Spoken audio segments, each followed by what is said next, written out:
La mañana más plural de la radio.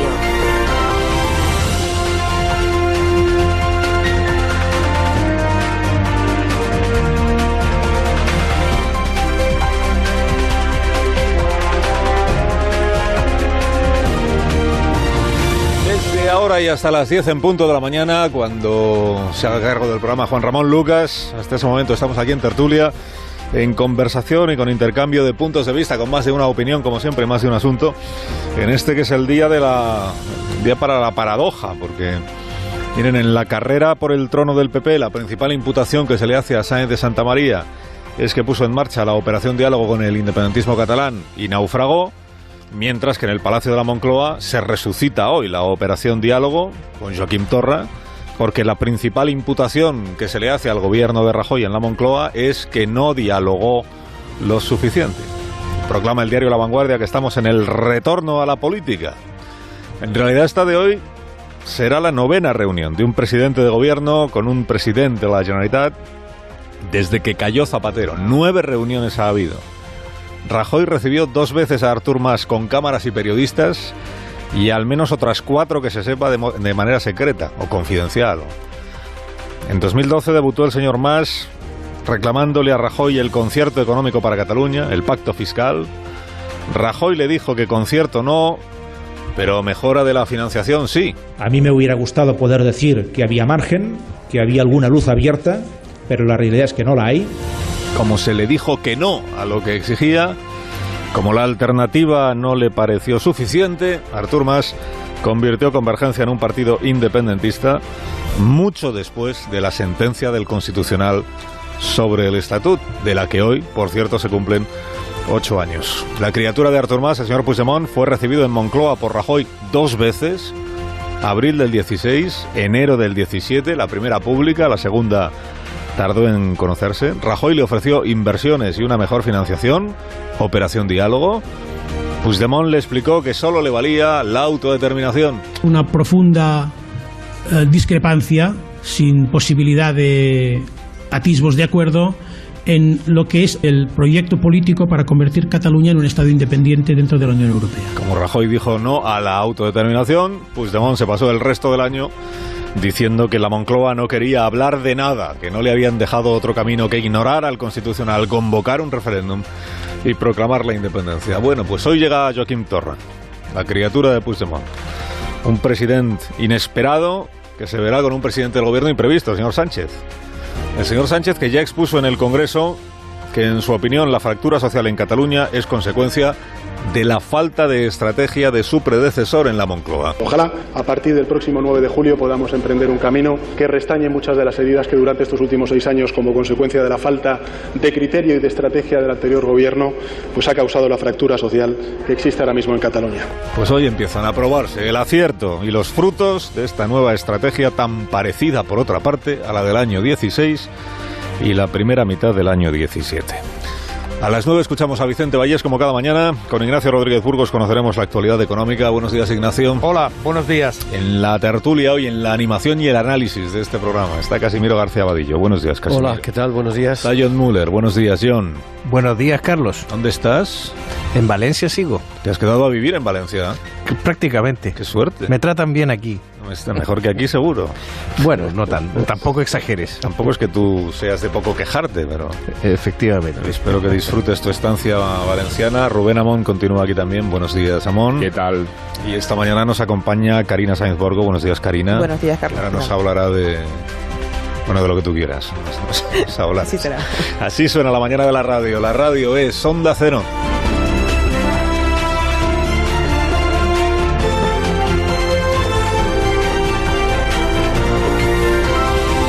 Con Carlos Alsina en Onda Cero, somos más de uno. Somos Fernando Ónega. Buenos días, Fernando. Muy buenos días, Alsina. ¿De qué no podemos dejar de hablar esta mañana? Sorpréndeme. Como es lunes, toca periodismo de anticipación. En lo más sensible puede haber noticias inmediatas de los niños de Tailandia. En lo político estamos a la espera, como vienes diciendo, de cuánto dará de sí el encuentro Sánchez-Torra y si habrá debate entre Sáenz de Santamaría y Casado. Del mundo, lo ocurrido con Lula da Silva en Brasil, en un minuto libre, al minuto siguiente seguía en prisión, y en lo deportivo a la espera del nuevo seleccionador nacional. Lo lamento por Quintorra, pero la noticia más esperada por más gente no es su llegada a la Moncloa, sino la posible liberación de todos o algunos de los niños atrapados en Tailandia. Ayer fueron rescatados 4 y se encendió una luz de esperanza, pero todavía quedan 8. Se trabaja contra el tiempo y las nubes esperando el rescate antes de que lleguen las lluvias. Si se logra salvarlos en las condiciones en que están, seguiremos hablando de milagro. Aquí dentro, ya sabéis que te voy a contar asina. Torra y Sánchez, Sánchez y Torra, en el encuentro del siglo. Pocas veces una reunión fue esperada con tanta expectación y al mismo tiempo con tanto escepticismo. Lo que quiero preguntar a nuestros analistas es lo mismo que Alsina me preguntó hace una hora. ¿Qué podemos esperar de ese encuentro? Toni Bolaño, en La Razón, supo que el presidente mandó folio y medio de temas a la Moncloa. Y sorpréndanse, no solo quiere hablar de autodeterminación, sino con el PSOE de 1974. Precisamente, claro, el que aceptaba la autodeterminación de los pueblos de España. Y sorpréndanse más todavía, quiere hablar del Valle de los Caídos, de los privilegios de la familia Franco y de los títulos nobiliarios. Menos sorprendente que quiera poner sobre la mesa la posición de Felipe VI sobre el independentismo. Y habrá mucha gente, yo entre ellos, que se plantee cómo el jefe del gobierno trae a la Moncloa a quien repele y rechaza al rey en los actos de la Generalitat. Bueno, en esta nueva operación diálogo que está en marcha hay otros contrasentidos. El más notable es que el Parlamento aprobó una resolución de ruptura la semana pasada y el gobierno al final la impugnó, la recurrió ante el Tribunal Constitucional. Con lo cual, el prólogo para este encuentro pues es un desencuentro. Efectivamente, pero la portavoz Isabel Celaá lo vistió así después del último Consejo de Ministros. Hay 2 caminos, el jurídico y el político, que no se excluyen. Todo indica, no sé lo que dirán los panelistas, que ambas partes seguirán en su línea, pero el diálogo se encargará de proclamar que todo se suaviza. Los independentistas dan a la que salta y fíjense, lo último que piden es que se cierre la marca España. A su vez, la vicepresidenta Calvo aseguraba ayer en El Mundo que Sánchez le dirá a Torra que Cataluña es una gran región con una altísima autonomía. Sobre esas bases el encuentro puede salir bien, pero ¿qué viene después? Y algo que denuncia hoy Inés Arrimadas, ¿el diálogo de Sánchez permite que el independentismo se rearme? La marea catalana ha llegado al PP y ahí me tienen ustedes a Pablo Casado, que acusa a Sáenz de Santamaría de haber negociado con los independentistas, y es algo que dijo sin poner nombres el señor Aznar en su entrevista con Alsina. ¿Es un demérito haberlo intentado? ¿Cataluña puede llegar a dividir también al PP antes de su congreso? O dicho de otra forma, ahora que parece que habrá cara a cara entre los 2 finalistas, ¿ese debate va a ser sobre política general, el esperado debate de ideas, o va a ser sobre la forma de entender el partido? ¿Acierta Casado al optar por el ataque y argumentar que la política de Soraya los llevó a la oposición? ¿Acierta Santamaría al pretender que sea un debate de diálogo para llegar al Congreso con una lista única? Supongo que Pedro Sánchez observa ese panorama con algún deleite porque le permite hacer y deshacer a su antojo. Ayer y hoy fue noticia, por ejemplo, que creó 15 direcciones generales en la Moncloa, más que ningún otro presidente, y que colocó en el gobierno al 37% de la ejecutiva del PSOE. ¿Estamos ante algo normal en cualquier cambio de gabinete o ante la obsesión por controlar todo el poder? Por ejemplo, el CIS. Y hoy tenemos algunos nombres que piden comentario. Uno, Manuel Valls, semana muy activa en Cataluña. ¿La interpretamos como preparación de su presentación a las elecciones? Otro, Lula da Silva, que iba a ser puesto en libertad por un juez para que pudiera ejercer como precandidato a las elecciones, detalle que habrá sido muy celebrado por Puigdemont. Pero otro juez lo mantuvo en prisión. El tercero, el señor Erdogan, que purgó a otros 18.000 policías y funcionarios, 18.000, y ya no sé si queda alguien en Turquía por purgar. Y el cuarto, el nuevo seleccionador nacional. Si es Luis Enrique, el primer entusiasta será el director de este programa. Sí. Y no porque le guste su forma de mandar, sino sus ruedas de prensa. Lo has dicho tú, querido Alsina. Sí, porque me han chivado que es muy de polemizar con los periodistas. Cuando le da que sí, Casimiro. Dices, ¿tú por qué dices eso? Eso se le da una vida especial, un ambiente, un clima de tensión todo el tiempo en las ruedas de prensa. Entonces, que a mí eso es lo que más me atrae de este asunto. Fernando, que tengas un buen día, cuídate mucho. Hasta el martes, si Dios quiere. Hasta el mañana eso, ¿no? Creo que sí. Pues hasta mañana, entonces. Hasta mañana. Adiós. Las 9 menos cuarto, las 8 menos cuarto en las Islas Canarias. Estamos en tertulia esta mañana con John Mueller, que se me queja de que habla poco en esta tertulia. Se me queja en otros programas de que habla poco en este. De una cosa. Qué rencoroso, Carlos. De una deslealtad. Pues cierra el micrófono, ¿no? Deslealtad. Ahora te vas a enterar. Cierra el micrófono. Como diría Luis Enrique. Ahora te vas a Se enterar. lo voy a recordar cada mañana a partir de hoy. Pero bueno. Cada mañana. Se me queja Estás en Valencia y estás en minoría. uno u otro programa. Es verdad. Estoy como escuchante con el programa de La Brújula con David el Cura y aparece Muro y dice, es que por la mañana hablo poco. Pues mira, antes de que hables tú, le quiero preguntar a Karina, porque ha estado estos días atrás en el Foro Edita, que es este congreso de los editores que se celebra, de los editores en Cataluña. Editores de libros es uno de los sectores económicos y culturales, por supuesto, más importante de nuestro país y de Barcelona en concreto.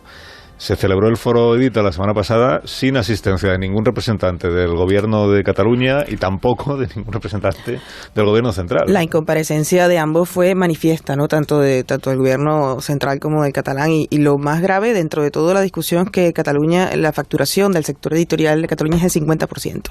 Es decir, es una cantidad importante, ¿no? Y se dio un debate, aunque yo creo que los editores intentaron plantearlo siempre hacia el futuro, la innovación. El tema del independentismo estaba ahí como un elefante en una habitación pequeña. Y de hecho fue uno de los editores de Penguin Random House México, Ricardo Cayuela, que les dijo que Barcelona tenía que pensar muy bien si quería mantener la titularidad de la capital de edición en español, que es una cosa a la que opta las ciudades del 2015, además un grupo de ciudades de la UNESCO que trabajan por la edición y la difusión del lenguaje. Y le decía, si Barcelona no está dispuesta, ¿no?, a mantener una posición menos agresiva con respecto al español, es evidente que vais a perder mercado. Y él lo decía, que México había ganado un 20% ante la retirada de Barcelona, ¿no? Y por de la congestión, ¿no? De alguna u otra forma que generaba el tema secesionista en la relación con el idioma y con la publicación, que es la seña principal de la capital catalana. Ahora continuamos hablando porque tengo interés en que me comentéis cómo veis la entrevista del señor Torra con el señor Sánchez en el Palacio de la Moncloa, pero antes voy a saludar a Esperanza Aguirre. Esperanza Aguirre, buenos días. ¿Qué tal? Buenos días. ¿Cómo está? ¿Cómo le va? Pues muy bien, la verdad es que muy bien. Muy bien desde que no está en la primera línea de la pomada. Desde que estoy jubilada y que yo nunca creí que mi trabajo me apasionaba, nunca pensé en jubilarme, jamás, no me hubiera jubilado nunca. Y resulta que la vida del jubilado, pues dedicarse a los nietos, a leer, a todas las cosas que uno no ha podido hacer en 40 años, pues está muy bien. Bueno, pues me alegro de que esté disfrutando de la jubilación. Si lo llega a saber, igual se jubila antes usted. Hombre, no, porque no es lo mismo la pensión que el sueldo. Pero, en fin, hay que saber adaptarse. Bueno, que vamos a hablar ahora de lo del PP, de la competición entre Pablo Casado y Soraya Sáenz de Santamaría. Yo sé que usted votó por Pablo Casado en la primera vuelta, la de la votación de los afiliados. ¿Usted quién cree que va a ganar? No quién quiere que vaya a ganar, sino quién cree que finalmente conseguirá el triunfo. Porque a Pablo Casado le vemos muy convencido de que él tiene al alcance de su mano la victoria. ¿Usted también lo cree? Vamos a ver, aquí de repente se ha impuesto la idea de que hay ya una ganadora de estas elecciones, y no, porque estas son elecciones a 2 vueltas, porque así lo dicen los estatutos.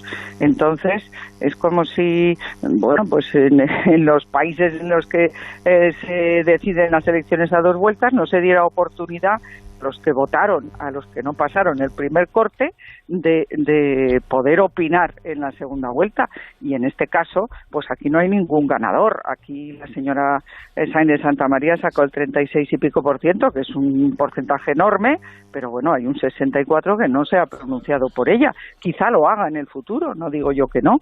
Vamos a ver el debate. A mí me gustaría mucho que de verdad existiera este debate, porque sí, es verdad que creo que uno de los problemas que hemos tenido últimamente es que no hemos dado el debate ideológico ni a los nacionalistas, ni a los populistas, ni siquiera a los socialistas. Cuando dice usted últimamente, ¿desde qué año se refiere? Pues mire, desde el 2008. El Congreso de Valencia optó por un partido diferente y menos ideológico, y a nivel nacional me refiero. Yo en la Comunidad de Madrid siempre di el debate ideológico, siempre opté por la libertad de elegir médico, hospital, colegio, libertad de horarios comerciales, todo eso, y ideológicamente se me combatió, pero yo creo que gané esa batalla. Y si no, las batallas que se pierden son las que no se dan, creo yo. Hay una interpretación hoy muy repetida en los diarios que dice el Pablo Casado se enfrenta al aparato del Partido Popular. Es verdad que en la primera votación el aparato podía estar repartido porque estaba Cospedal como candidata y era secretaria general, pero en esta segunda votación el aparato se entiende que está haciendo campaña por Soraya Sáenz. Cuando se habla del aparato, imagino que se está pensando sobre todo en Martínez Maillo y en Javier Arenas, que ahí continúa. Javier Arenas ha tenido un papel fundamental en esto, no creo que lo niegue ni siquiera él, pero el aparato, yo no sé si llamarlo así, pero en realidad se trata de todos aquellos que tienen un cargo y que quieren repetir en él. Por tanto, me nombró la otra vez, pero vamos a ver si la cosa cambia y va a venir o sea, desgraciadamente ya no es una segunda vuelta a los afiliados de base, sino que ya va a haber muchísimos compromisarios natos, que son pues diputados, senadores, presidentes provinciales, etcétera, y luego va a haber muchos compromisarios elegidos que han sido propuestos por el aparato, eso es verdad. El aparato, pero entonces, si son los cargos los que ya tienen cargo, ¿no todos irán con Sáenz de Santa María? ¿O es que irán con el que piense que les va a volver a poner en el cargo? Claro.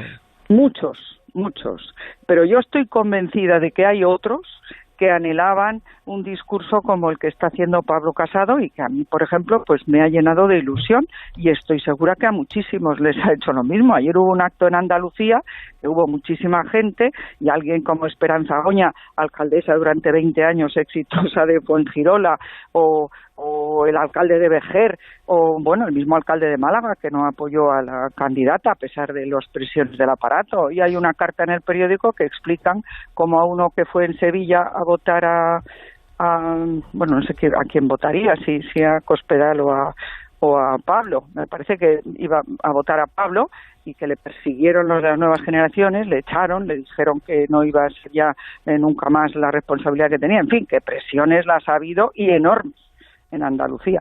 Lo cual, bueno, pues es que, claro, va a haber elecciones andaluzas, van a ser las primeras y bueno, yo me imagino que el aparato sí de Andalucía pues quiere seguir llevando las riendas de todos los procesos. Pues hasta ahora éxitos electorales en Andalucía, en autonómicas quiero decir, pero es que aquí no se trata de éxitos electorales, Carlos, aquí se trata de quién decide quién va en las listas. Los éxitos electorales es lo que creemos que los que de verdad estamos ilusionados por Pablo, creemos que para tener éxitos electorales hace falta ilusionar a la gente, hace falta volver a nuestras señas de identidad. Eso que ha dicho la candidata de que en el ADN del Partido Popular está, ¿qué es lo que ha dicho? Está el que el vencedor gobierne. Que gobierna la lista más votada. El vencedor gobierne cuando es da una vuelta. Pero si es que yo cuando me preguntaron iban a modificar la ley electoral y el PSOE pidió la segunda vuelta, yo le dije, en concreto a Javier Arenas, segunda vuelta, por favor, y dijo, no, porque es que no me va a apoyar nadie al Partido Popular. Imagínese, yo no sé si yo hubiera conseguido ganar a Manuela Carmena en segunda vuelta, pues quizá no, pero por lo menos se hubiera decidido por los electores, no se hubiera decidido en los despachos. Claro, lo que ocurre en el procedimiento que aprobó el PP para la elección de su presidente es que en la segunda vuelta el censo electoral es distinto de la primera vuelta. La primera votan los afiliados, la segunda los compromisarios. Igual hubiera sido mejor hacer una segunda vuelta de verdad, o sea, que los afiliados, los mismos que votaron en la primera, se pronuncien en la segunda. Sin ninguna duda, Carlos, como hubiera sido mejor depurar o actualizar los censos, todo eso hubiera sido mucho mejor. Pero la realidad es que cuando Pablo, por ejemplo, pidió eso, que votaran los mismos y creo que otro candidato, José Arran, también lo dijo, sí. en la segunda vuelta, pues las dos candidatas entonces dijeron que no, que las normas estaban para ser respetadas. Y ahora ya no quieren que se respeten las normas, quieren que Pablo se integre. Oiga, aquí de verdad estamos para ver qué tipo de partido es el que queremos y quién creemos que como presidente lo va a hacer mejor para ilusionar al electorado, que es de lo que se trata. Hemos perdido 4 millones de votos en una legislatura de mayoría absoluta. Eso es tremendo. Una legislatura protagonizada más por la cuestión catalana. Bueno, primero por la crisis económica. No, en la anterior legislatura no estuvo protagonizada por la cuestión catalana, pero es verdad... Bueno, la crisis y la cuestión catalana, que en la anterior legislatura fue la consulta de Artur Mas de noviembre del 14. Sí, exactamente. Bueno, efectivamente. Pero también es verdad que cuando llenos de ilusión llegamos al gobierno con la mayoría más aplastante que nunca había tenido el centro-derecha en España, nos encontramos con que lo primero que se hace es subir los impuestos y se dice, bueno, es que es muy mal momento y ya los bajaremos. Bueno, no parece que esa convicción esté muy presente en los que gobernaron hasta ahora. En la Comunidad de Madrid, la primera vuelta de las elecciones a presidente del Partido Popular, los afiliados eligieron a Pablo Casado, el presidente del PP madrileño... A pesar de que el gobierno de la Comunidad de Madrid, su presidente y muchos consejeros manifestaron su apoyo, muy legítimo y muy digno a María Dolores de Cospedal, pero a pesar de eso los afiliados votaron a Pablo. Ahora el presidente del PP madrileño, el señor Garrido, que es presidente autonómico también, se ha alineado con Soraya Sáenz de Santamaría. ¿Qué le parece? Bueno, parece ser que ha dicho que él asistirá a los actos que haga también el otro candidato. No lo sé. No puedo decirle nada. Yo solo sé que los afiliados de Madrid han votado masivamente, creo que ha sido el 54% a Pablo Casado. Y lo han hecho porque yo creo que en Madrid, pues los afiliados al Partido Popular queremos unas señas de identidad, evidentemente defender a España y defender la libertad, pero también creemos en bajar los impuestos en vez de subirlos, creemos en defender la familia, creemos en dar libertad de elegir para todo y francamente nos parece menos intervención del Estado, que hasta ahora pues el debate ideológico se ha orillado, no les gusta. Ya lo dijo ayer Soraya hablando del debate. No, es que yo no quiero debate porque prefiero no sé cómo ha dicho. Un diálogo abierto. Sí, un diálogo abierto para unir, como si estuviéramos desunidos. No, señor, estamos muy unidos, pero ahora ha llegado un proceso para elegir a un nuevo presidente y queremos saber qué es lo que opinan y cuál es la ideología de los candidatos, y para eso no hay nada mejor que el debate.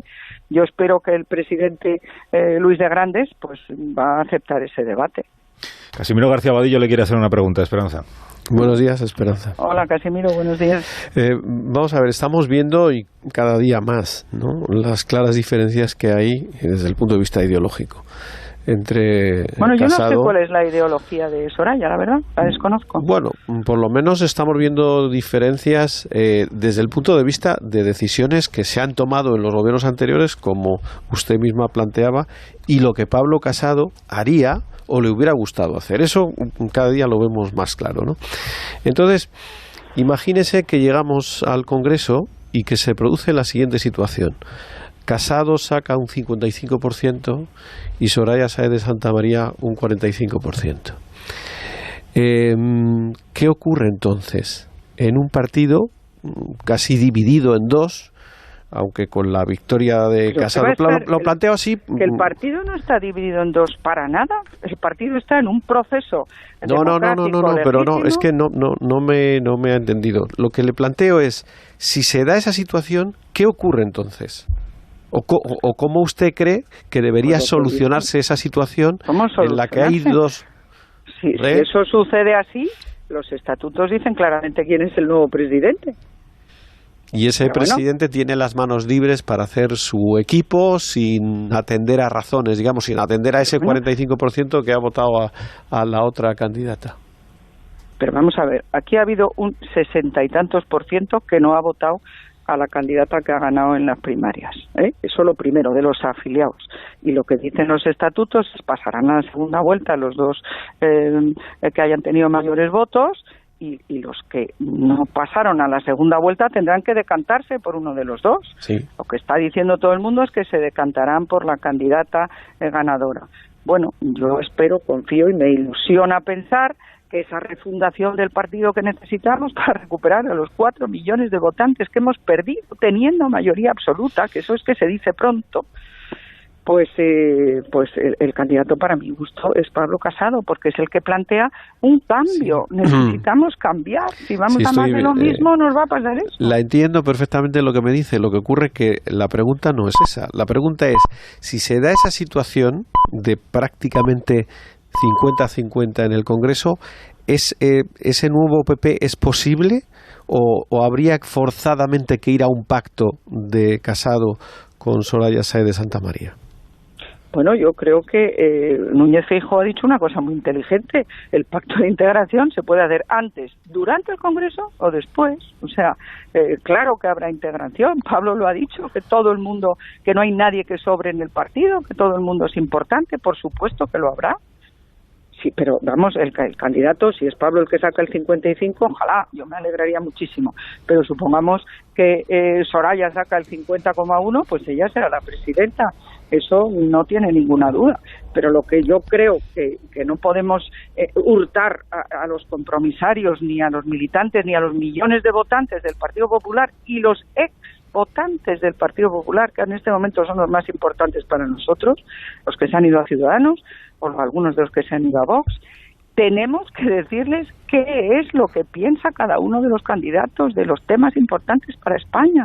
Asunto Cataluña, asunto de la economía, en fin, la inmigración, muchísimas otras cuestiones que tenemos que poner en claro. Imagínese que gana Soraya Sáez de Santamaría el Congreso Extraordinario y entonces la presidenta del PP es una, Soraya, claro. Es una persona de la que usted acaba de decir, yo no sé cuál es la ideología. Es que no lo sé, a lo mejor en el debate nos vamos a enterar, no lo descubre. Pero la desconozco. Que lo descubre entonces. No, porque si hay un debate, no, ella nos lo dirá. Yo se lo pregunté el otro día a la señora Sáez de Santamaría. ¿Y qué dijo? Y le pregunté si tiene ideología y me dijo que sí. Hombre, ¿cómo le va a decir que no? Ya sería el colmo. Le pregunté si es socialdemócrata o liberal, por hacernos una idea. Me dijo que socialdemócrata, desde luego que no. Ah, ¿no? Pues entonces, ¿por qué ha tenido al ministro Montoro ahí? Y añadió que su ideología, la de ella, la de Soraya, es la del Partido Popular. ¿Y cuál es la del Partido Popular? Pues si no lo sabía usted, a mí yo sí lo sé, la que Pablo ha defendido. Claro que sí. Claro que lo sé, pero por desgracia no se ha aplicado en los últimos años. Esto no es que lo diga yo. María Dolores de Cospedal, en una entrevista que hizo en La Razón, pocos días antes de las elecciones donde votamos los afiliados, dijo que había que recuperar los valores y los principios del partido que durante el gobierno habíamos olvidado. Claro, si olvidamos los principios del gobierno, ¿dónde estamos? Le voy a preguntar a John Muller si quiere plantear alguna pregunta para que no me reproche que no le dejo hablar. Un liberal que tienes en esa tertulia. Pero, ¿qué tal? Buenos días, Esperanza. Buenos días, John. ¿Qué tal? ¿Estás aquí en España ya? Estoy en España, sí. Bueno. Divirtiéndome con lo que está pasando. ¿Qué cree usted que va a pasar hoy en el encuentro de Joaquim Torra y Pedro Sánchez? Pues a mí me indigna esta cuestión, me indigna de verdad, porque es que, Torra, pues lo que consigue es hacerse una foto en la Moncloa y ya ha mandado por delante, parece ser, según ha descubierto un periodista, un colaborador de este espacio. Un colaborador de este espacio que escribe en La Razón y ha descubierto que, pues que este señor lo que quiere, todo lo que quiere no es que sea anticonstitucional, es que es un disparate que convertiría a Cataluña en una república bananera, que es lo que a estos no les importa. Ellos creen que cumplir la ley no tiene importancia. Ya lo han dicho, Torra, he leído esta mañana que dice, si no hubiéramos desobedecido no estaríamos donde estamos, tenemos que seguir desobedeciendo. ¿A usted le parece un acierto que el debate entre los dos candidatos que han pasado la segunda vuelta en el Partido Popular sea en torno al ADN, después de que el señor Torra ha dicho que el resto de los españoles tenemos un bache ahí? A ver, y a mí lo del ADN me pareció muy poco acertado por parte de Soraya. Decir, en el ADN del PP está que gobierne el ganador. Oiga, no, eso cuando es una sola vuelta. Y claro, Pablo contestó, en el ADN del PP está bajar impuestos y no subirlos, está no dialogar con los independentistas.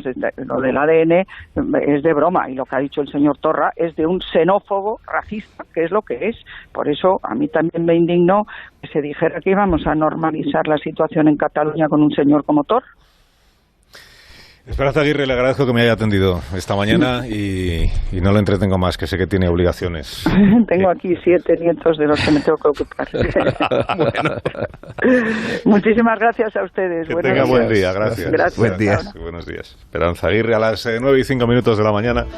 8:05 en las Islas Canarias. Ahora seguimos comentando la situación. Antes escuchamos la firma de Vicente Valles. Buenos días, Vicente. Buenos días, Carlos. Nadie dijo que gobernar fuera fácil. Pedro Sánchez nunca se ha engañado sobre eso.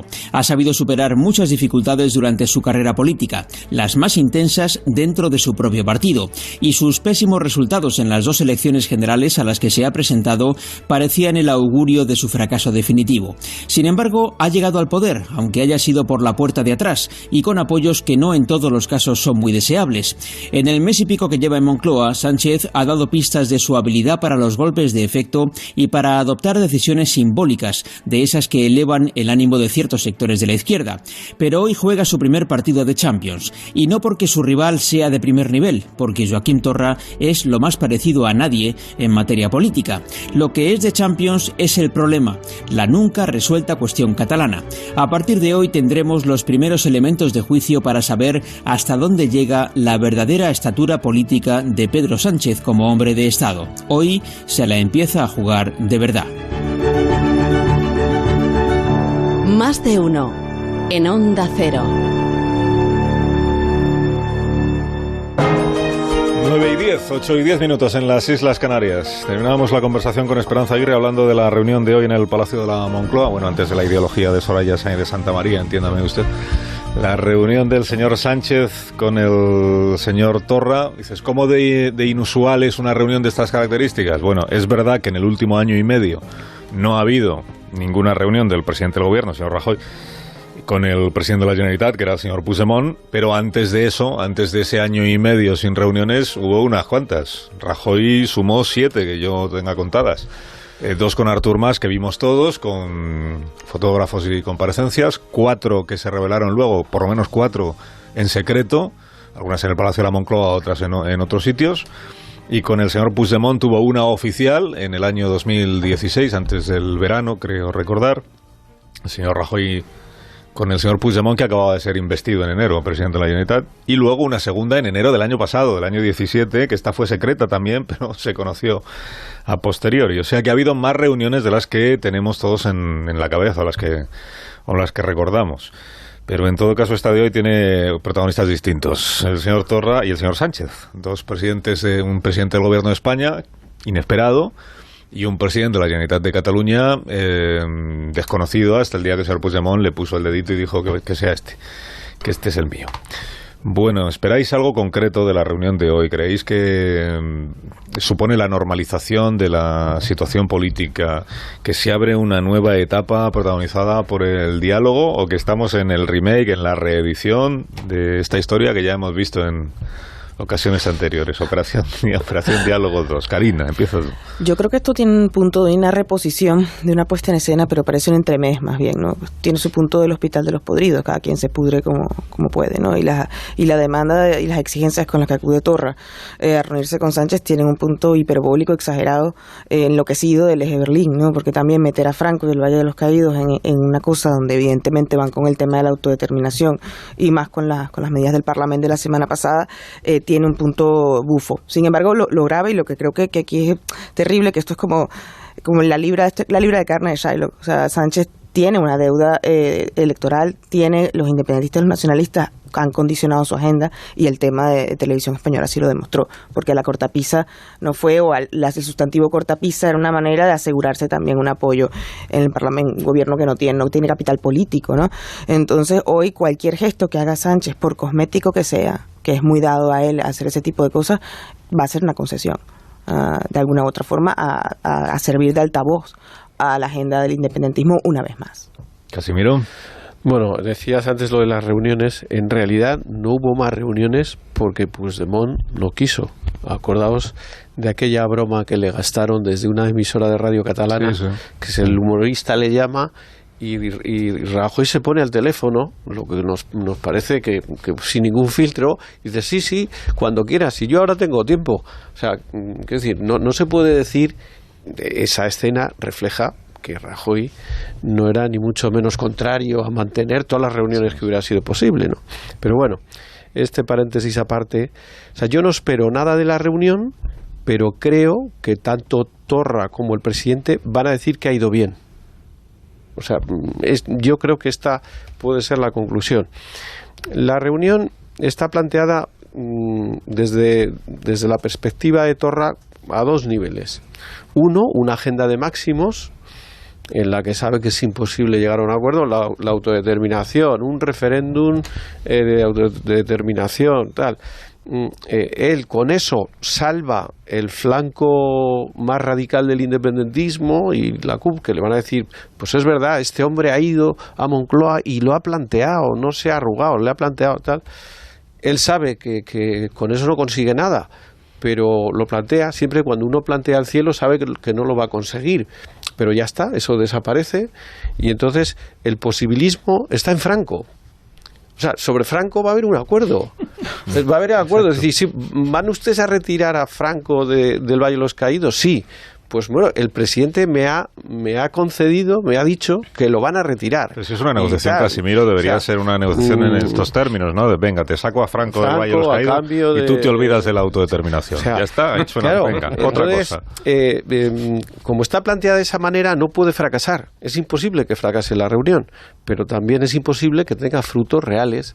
Es decir, cuando Artur Mas va con Rajoy y le plantea el concierto, ahí sí que puede haber un conflicto, porque estás planteando algo en lo que el presidente te puede decir que sí o que no, pero ante esto, bueno, ya tienes la puerta cerrada a una cosa y abierta a la otra. Por lo tanto, ¿qué es lo que va a salir de aquí? Pues un clima de cordialidad, estamos en la etapa de desinflamación, nos vamos a volver a ver en Barcelona, el diálogo está abierto, esto va por buen camino, ya hablaremos de otros temas. Esto es el resumen de la reunión de hoy. No me parecen malas conclusiones, Casimiro. Tal como están las circunstancias, de verdad, O sea, ¿Con qué poco te conformas? No, lo que creo relevante es la reunión en sí misma. Despojarle de interés por el hecho de que Pedro Sánchez no pueda garantizar nada que está más allá de la Constitución, y por el hecho de que Torra sepa que no puede marcharse colocando sobre la agenda la autodeterminación. Bueno, yo creo que son perspectivas que ya conocemos. A mí me parece que la reunión en sí misma es fecunda porque se ha producido. Y es verdad que vamos a asistir a un espectáculo de respectiva propaganda sobre el camino de negociación o de diálogo que se ha abierto. Me preocupa que no se ponga en cuestión a Franco, sino al rey, que ese es uno de los puntos de ataque del soberanismo, precisamente porque consideran al jefe del Estado un aliado perverso del marianismo y responsable de haber protegido o custodiado la gestión del 1 de octubre. Y ese punto de ataque me parece que institucionalmente es el más peligroso. Y asistiremos sin duda alguna a cómo se pretende vulnerar la separación de poderes, exigiendo que Pedro Sánchez movilice la Fiscalía, porque cuando estuvo aquí Marta Pascal el otro día, dio por bueno que el gobierno indujera un estado de un cambio de opinión en la Fiscalía. Es así como ven la separación de poderes los soberanistas. Esas concesiones son las inaceptables y las demás forman parte de una espiral que a mí me parece interesante, y es si el soberanismo se va a dividir o no a partir de esta reunión y qué grado de expectativa hay entre la ruptura de las relaciones de la familia del PDeCAT y Esquerra Republicana, precisamente por las reclamaciones de los unos y de los otros. Y ese punto también es interesante, ¿no? Pero, Rubén, es que eso que tú planteas, por ejemplo, el cambio de posición de Fiscalía, eso sí se va a producir. Sí. Pero eso no está en la agenda, eso no está ahí. Pero eso sí se va a producir y lo vamos a ver. Es cuestión de cambiar a las personas. Sí, se cambian las personas. Mira lo que ha pasado con Lula. Después. Es decir, que yo creo que Es verdad, hombre, lo que tú dices es, bueno, nos tenemos que tranquilizar de alguna manera porque la línea roja que va a poner el presidente es tan clara que, bueno, que el nacionalismo, el independentismo se tiene que dar por satisfecho con haberlo soltado, se van a casa y punto. Ojalá fuera tan fácil. O sea, yo creo que una cosa es la reunión como tal, la escenificación de la reunión, y otra cosa es la agenda. Y en la agenda del independentismo, por supuesto que está la salida de los presos de la cárcel, por supuesto que está la negociación sobre un nuevo estatus de Cataluña, que lo vamos a tener, y ya el gobierno ya ha dejado ver que estaría dispuesto a un nuevo estatuto, a que ese estatuto se votara en un referéndum en Cataluña, a reformar la Constitución. Esa es la agenda, pero eso no va a estar hoy encima de la mesa. Hoy es... Los cambios que requiere la Constitución implican la solidaridad o el apoyo de 2/3 de la Cámara. Es que o sea, se puede proponer lo que quieras, pero hay unos puedes cambiar concretos. La ley orgánica de referendos, puedes cambiar eso, y esa es la clave, o sea, volver. Yo creo que ayer había una entrevista a Carmen Calvo en El Mundo donde ella decía que había espacios que se abandonaron demasiado pronto en la etapa de Rajoy y que no se exploraron bien. Bueno, pues yo creo que efectivamente, como decía Arcadi en su artículo, uno de esos espacios era la posibilidad de cambiar la ley de referéndum. El problema que tiene es que todo lo que dijo Rubio Llorente en su momento se refería a un referéndum muy anterior a todo lo que ha ocurrido, que era un referéndum para determinar el derecho a decidir, no un referéndum de secesión que es el que vimos el año pasado y que al final terminó en este intentona golpista, ¿no? Con lo cual yo creo que eso va a ser muy interesante porque al final nos vamos a enterar de qué se va a hablar en la reunión y sabremos exactamente los términos en que se ha hecho. Y a mí me parece crítico lo que ha dicho Rubén. ¿Qué se va a decir en torno al rey?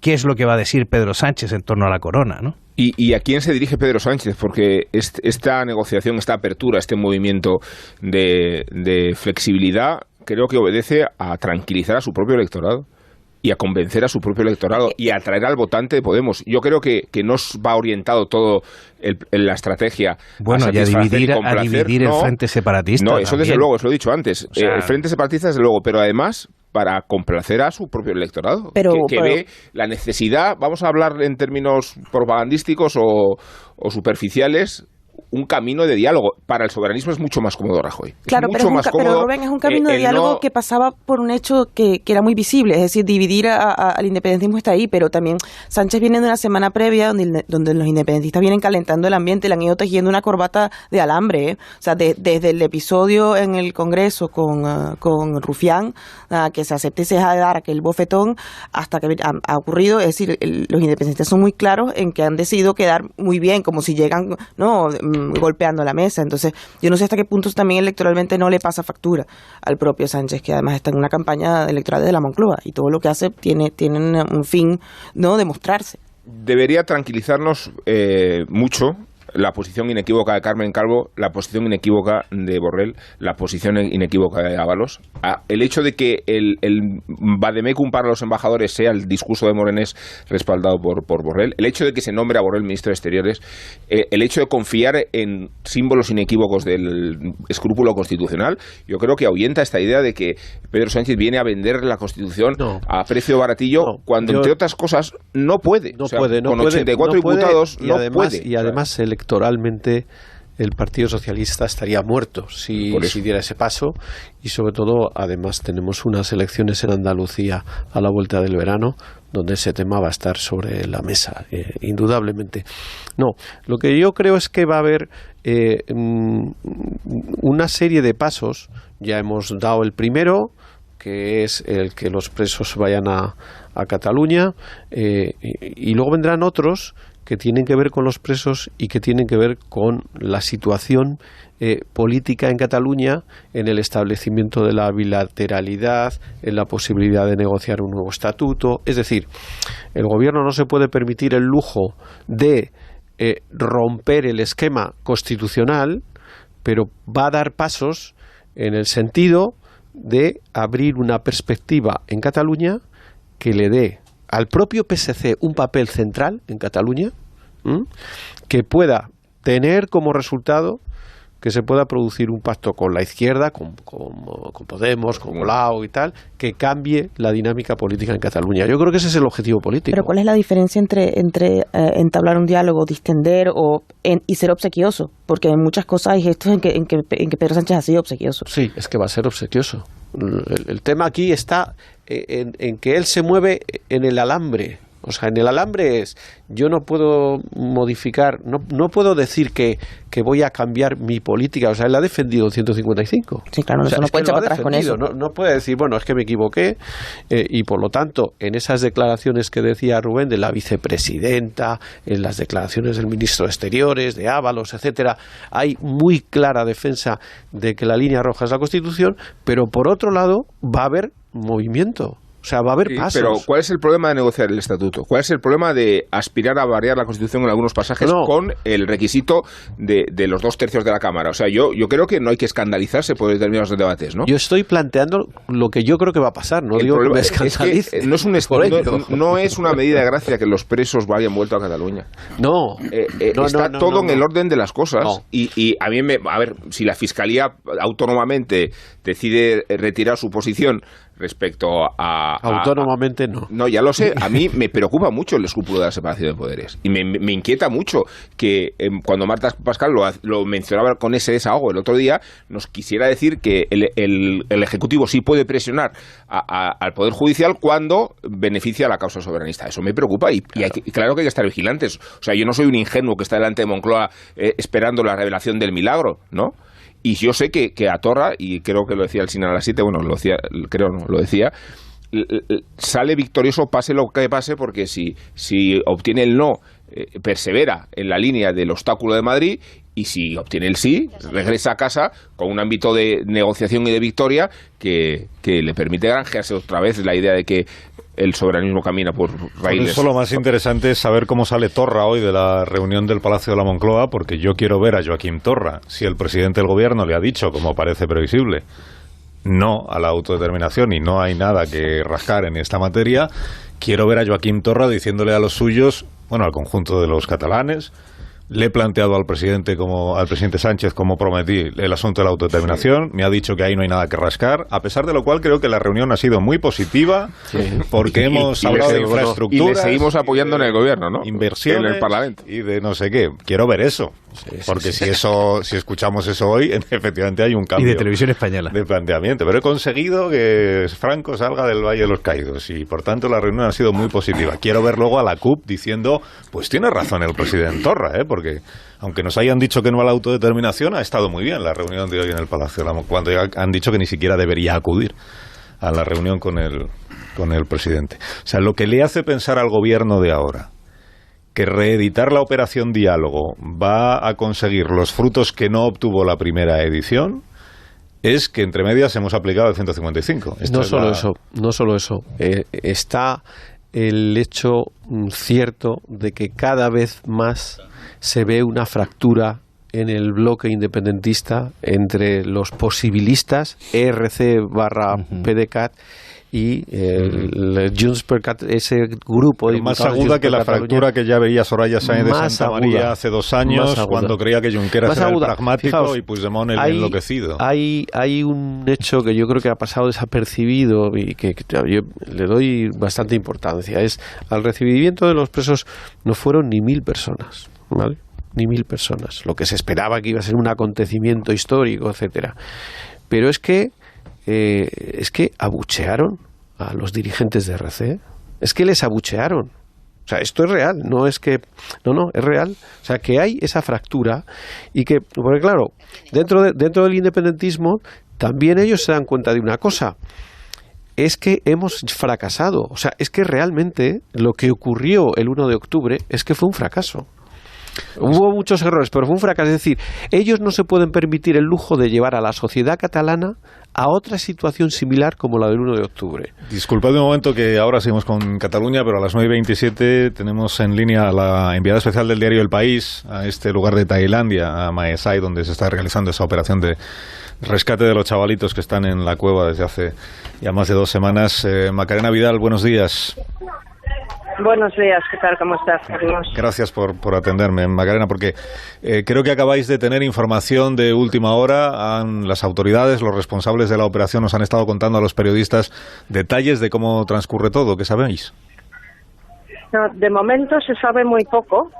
Ahora estábamos en una rueda de prensa en el colegio de los niños donde nos han estado explicando un poco, bueno, pues cuáles son las medidas que se están tomando para atender a las familias, para atender a sus compañeros y bueno, pues todo el mundo está con el alma en vilo esperando que salgan estos chavales. Y bueno, pues rezando. Todavía no se sabe con certidumbre si ha empezado la segunda operación de rescate hoy. Nos dijeron ayer que sería cuestión de entre 10 y 20 horas. Estas 20 horas se cumplen dentro de 3. Así que esperamos que de un momento a otro nos se puedan dar más información acerca de cómo está la situación ahora mismo. Si están siendo muy cuidadosas las autoridades, o esa impresión tenemos aquí, Macarena, tú que estás allí me lo confirmas o no, muy cuidadosas para preservar la intimidad de los niños, ¿no? Se ha cubierto la entrada de la cueva con esa lona verde que vemos en las imágenes. Tampoco está habiendo presión mediática sobre las familias de estas criaturas. Se ha establecido una distancia entre los medios, los periodistas y lo que sucede ya más allá de ese cordón. Sí, efectivamente. A nosotros hasta el sábado habíamos estado a pie de cueva y ya a partir del domingo, cuando empezó la operación de rescate, se nos ha pedido que abandonemos la zona. Se ha trasladado el centro de prensa a Maisai, al centro de Maisai, al pueblo. Y a las familias, sí, efectivamente, para no meter más presión psicológica sobre ellos, también se les está protegiendo, se les está dando asistencia de expertos y bueno, pues también parece que a los niños, a los compañeros de colegio, igualmente también se les quiere proteger ahora para evitarles el sufrimiento y angustia. Te leí en una crónica, Macarena, que aún no se sabe por qué llegaron tan adentro de la cueva los chavalitos con el entrenador, pero que sí parece que no era la primera vez que iban a esa gruta, o sea, que tenían un cierto hábito, una cierta experiencia de ir a ese lugar sin que se sepa por qué llegaron tan adentro, temiendo, o a lo mejor este fue el fallo de previsión del adulto, ¿no? Temiendo que las lluvias pudieran desencadenarse en cualquier momento, que es lo que realmente sucedió, y que se inundara el lugar por el que ellos habían entrado. Sí, uno de los niños ahora nos estaba contando que ellos tienen por costumbre pasar, que bueno, pues que son niños y les gusta explorar aunque esté prohibido. Y como nunca había pasado nada, pues no debieron pensar que nunca pasaría nada. Parece que la explicación más plausible es que era el cumpleaños de uno de ellos. La familia le había preparado una fiesta de cumpleaños, pero él no lo sabía. Y entonces debió decir, venga, vamos a celebrar el cumpleaños a la cueva. Compraron unas golosinas y se las llevaron para comer allí. Esas golosinas, por lo que cuentan los medios tailandeses, podría ser lo que les ha salvado la vida, porque fue lo que les estuvo sustentando durante los 9 días que estuvieron desaparecidos. Bueno.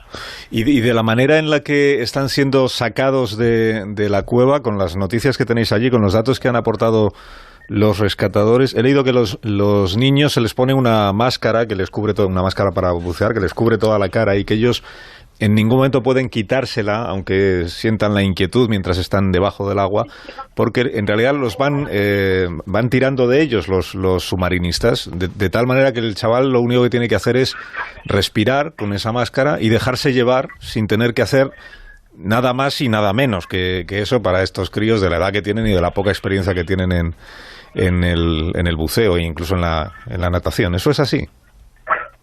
Sí, eso es así. Ellos van acompañados por dos buceadores muy expertos, los mejores de los voluntarios que se han presentado, gente muy hecha y derecha, y uno va delante y el otro va por detrás por si acaso.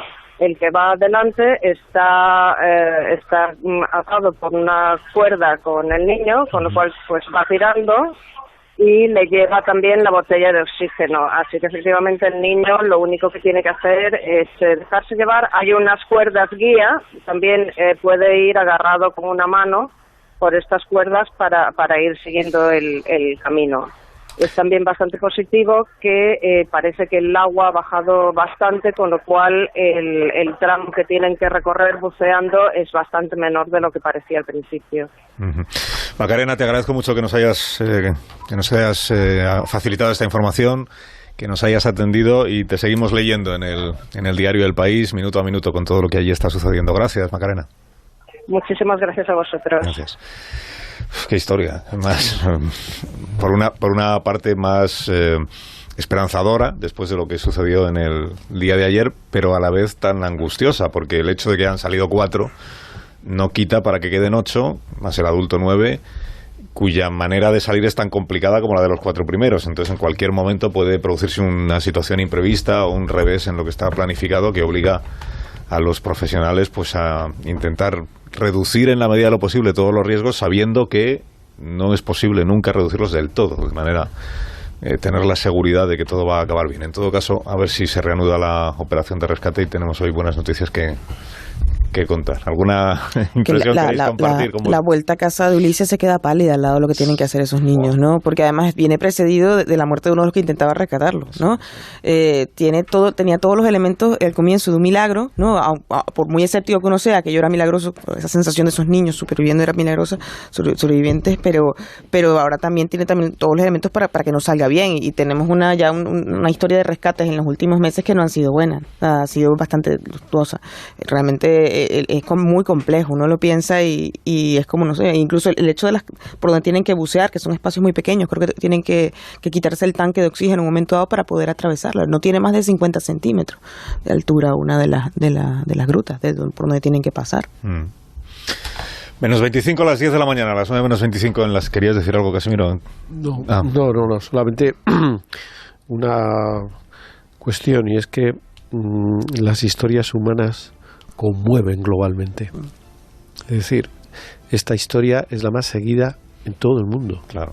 Todos los medios de comunicación de todo el mundo están siguiendo esta historia minuto a minuto. Ojalá, como decía Rubén, sea la noticia perfecta. Es que yo creo que es la noticia perfecta. Incluso con este componente trágico que planea la suspense y la angustia, ¿no? Forma parte de la noticia perfecta, incluso estando lejos. Ya sabéis que Miguel Ángel Aguilar tiene la teoría de la ecuación informativa, que pasa por lo que ocurre muy lejos, en realidad nos interesa muy poco, a no ser que se produzca con este rasgo casi arcaico y mítico que tiene una cueva y unos niños dentro, ¿no? Eso es un relato universal que trasciende las fronteras. En 24 minutos, las 10 de la mañana, una hora menos en... John, no querías decir nada, ¿no? Bueno, lo han comparado con el rescate de los mineros chilenos, pero yo veo que despierta mucho más interés que el que despertó el rescate de los mineros en la etapa anterior a su salida material, que fue 69 días después de su desaparición, ¿no? Bueno, pero me parece llamativo. Pero con rencor, ¿no? Hablas, John, desde... No, con rencor no, en absoluto. Pero recuerdo que en aquella ocasión, ese verano, con el tema de los mineros, intentaba explicar por qué era importante que hubieran descubierto que estaban con vida a 720 metros de bajo tierra, después de 17 días en que no se sabía nada de ellos. Y mucha gente me decía, pero eso no tiene ningún interés. Y bueno, pues así son las cosas. El periodismo es así. Yo recuerdo que estuvimos muy interesados por el asunto de los mineros todos los días. Bueno, después de que se les descubriera y cuando ya estábamos cerca de su salida. Bueno. O sea, es una enmienda al comportamiento no. de periodístico, ¿no? En eso se puede desde la condición de chileno, además, ¿no? No, fíjate que un minero ha dicho que la gente tiene que creer en los milagros. Yo creo que los chicos, que esta operación va a salir con éxito. No tendría que ocurrir una desgracia o algo, tener que torcerse mucho las cosas, pero soy optimista. Un comentario de mis contertulios sobre el bañador de Artur Mas y de Joaquim Torra, cada uno llevaba el suyo, entiéndame usted, ayer en una playa catalana, pero esto será luego, si tenemos tiempo. Os doy un minuto para que maduréis un poco vuestras impresiones sobre la apariencia del presidente y el expresidente ayer en formato playero. Porque ahora vamos a indultar a ¿quién, Namón? Bueno, pues procedo sin titubear, al indulto de Rosa María Artal, de Cristina Fallarás y de otros miembros del Consejo de Radio y Televisión, de los que se ha cuestionado su neutralidad y francamente no entiendo por qué. Yo apoyo la idea del independentismo. A mí me parece interesantísimo que una sociedad quiera independizarse de otra para iniciar un proceso más justo y que les haga mejor como sociedad. Sí. Me interesa muchísimo. Sí. No si se articula desde la derecha, desde la religión y desde la identidad. Me interesa si se articula desde lo social, en mi caso desde el marxismo. Desde el marxismo. Bueno, añadamos que la remuneración que aguarda a los custodios de la televisión de todos es mucho más restringida de cuanto esperaban, lo cual añade un matiz de generosidad, de abnegación y de filantropía a su trabajo y al diseño de una parrilla televisiva a la que ha tenido acceso el indulto. Una sección de éxito, que ya tiene informaciones propias. El indulto ha tenido acceso. ¿Cómo sería la parrilla? Bueno, entonces volverá la carta de ajuste, ya os lo voy anunciando. Y se irán enjaezando a partir de entonces espacios de adoctrinamiento por el bien de la ciudadanía y con una visión muy cosmopolita de lo que se va sabiendo. Karina, que lo sepas, me gusta mucho el espacio Diálogos Bolivarianos. Nosotros queremos debatir es con el pueblo. Nuestro diálogo es con el pueblo. Aquí vamos a tener a obreros, campesinos, mujeres, jóvenes, militares, empresarios, tertulianos. Espero que no bueno, depende. Se va. Bueno, desaparece la Santa Misa no por degradar el espacio religioso, muy al contrario, se traslada a los viernes, día de oración, para conectar con el sermón de los principales clérigos de Irán y dando sentido a la revista semanal Mundo Ayatollah. Bueno, siniestro total es como puede quedarse la radio televisión pública y me parece pertinente ubicar en prime time, por tanto, el espacio Aló Monedero y también Hola Raola, sin perjuicio de la ubicuidad que merecen hitos audiovisuales como La Tuerca, For Apache y el espacio de Casas y Mansiones ¿Quién vive ahí?, cuya primera entrega nos introduce en una suntuosa mansión de Galapagar con piscina, jardín japonés y área de invitados. Ya lo decía Pablo Iglesias. Y la Consejería de Turismo, dame los telediarios, uno de los 2 telediarios al día, y tú te dedicas a gestionar los campos de golf de Andalucía, que dan muchos puestos de trabajo. Quería uno de los 2 telediarios y tú ya tienes los 2, ¿no? Pablo, gracias. Tú le has dado la programación entera, hasta la transmisión de la misa. Hola, Juan Ramón Lucas. Hola, permíteme que te corrija, Rubén no se lo ha dado. Rubén de todos modos se ha quedado corto en sus apreciaciones, pero no ha sido el que se lo ha dado. Bueno, ha tenido acceso a informaciones importantes, a la parrilla de la programación. Claro, no lo sé todo. No ha dicho lo que van a cobrar los consejeros, no sé si lo sabe. Sí, los 500 euros, mucho menos de lo que esperaba. Pero eso dinero, bueno, no quiero entrar en el tema. ¿Qué tipo de contrato tiene el consejero? Te quería subrayar, matizar que no es Rubén quien se lo da. No, que si tú quieres, por ejemplo, defender esta parrilla de televisión... No, yo no defiendo ninguna parrilla de televisión. Hay libertad. No defiendo ninguna parrilla de televisión porque no me corresponde a mí, pero vamos, creo que va a haber incluso más programación así en la línea humorística que ha subrayado él. Monedero presentando el Masterchef o alguna cosa de esas, yo le veo. Por ejemplo. Monedero tiene una vocación ahí de entertainer que intenta sacar adelante y no lo consigue por falta de público, pero... Bueno, oye, no me voy a enrollar yo ahora mucho porque ya lo estás haciendo tú. ¿De qué vamos a hablar? Y yo quiero escuchar su opinión sobre la fotografía. La imagen. ¿Quién lo decía esta mañana? ¿Lo decías tú? Que esto se puede mirar también desde la perspectiva de la superioridad racial. No, yo seguro que no he dicho nada de eso. Alguien lo ha comentado. Lo ha dicho Rafa La Torre, que tú le has reconvenido incluso. La Torre ha sido muy duro con Torra. Tanto Torra y preconiza la eugenesia para luego llegar a estos resultados, ¿no? Muy duro con Torra, pero Torra es un señor que no se dedica a hacer deporte, pues no pasa nada. No, pero bueno, si me permitís la frivolidad, que si convertimos los abdominales en una categoría política, Artur Mas no está tan mal si la comparas con respecto a Aznar. Ya estamos en las comparaciones. Claro, no, hombre, ya se puede permitir, no, ya está. A ver si te crees que eso Artur Mas no lo sabe y por eso se dejó retratar ayer en compañía de Torra. Fue el que lo propuso. A ver. ¿Sí? Mira, que hay todavía una diferencia entre el viejo independentismo y el nuevo. Oye, déjame que aproveche para saludar con tu permiso a Karina, que estoy encantado de que pase por aquí. Muy bien, sí, adelante. Que esté en este estudio, pues muchas gracias. Ya lo acabo de hacer, Karina, encantado, ¿eh? Qué bonito, es que el ambiente de este programa es incomparable. Sí. Por realidad, salvo John, los demás... Es que John Muller estaba... Le he oído un poco quemado hoy. No, pero el rencor te puede. Qué resentimiento, ¿no? Que Muller. Sí, pero sí, imagínate qué grado de... Nos ha reprochado que hablásemos tarde y un poco de los mineros atrapados en su país. Lo estaba escuchando. Te parecerá increíble, pero a veces escucho el programa. No, tiene mucho que ver con que haya periodistas en los sitios. Claro. Sí, Tiene bueno, mucho que ver tú con eso. entre ellos, que de lo que vives, John, no te olvides. Pero en los sitios, Bueno, oye, al final no sé de qué vamos a hablar hoy Pues muy bien. con los oyentes. En el 91-426-2599 o 609-83-10-34. Sí. De bañadores. Se nos había ocurrido, pero no, vamos a ir por otro territorio.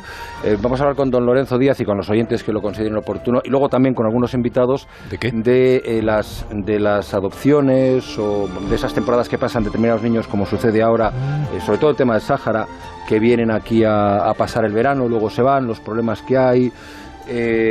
Las experiencias que tienen los oyentes con esos temas, la gente que ha acogido y quiere adoptar y no puede, en fin, esos crecimientos repentinos, voluntarios y a veces muy complicados de las familias que se producen en estas épocas. De eso hablamos a partir de las 10:05 más o menos en los teléfonos que todo el mundo conoce ya. El que termina en 99 y el que acaba en 34. O sea, es 609-83-10-34 y el otro es 34 91. para los que llaman desde fuera de Madrid. No, los 34 sería lo primero, se llaman desde fuera de España.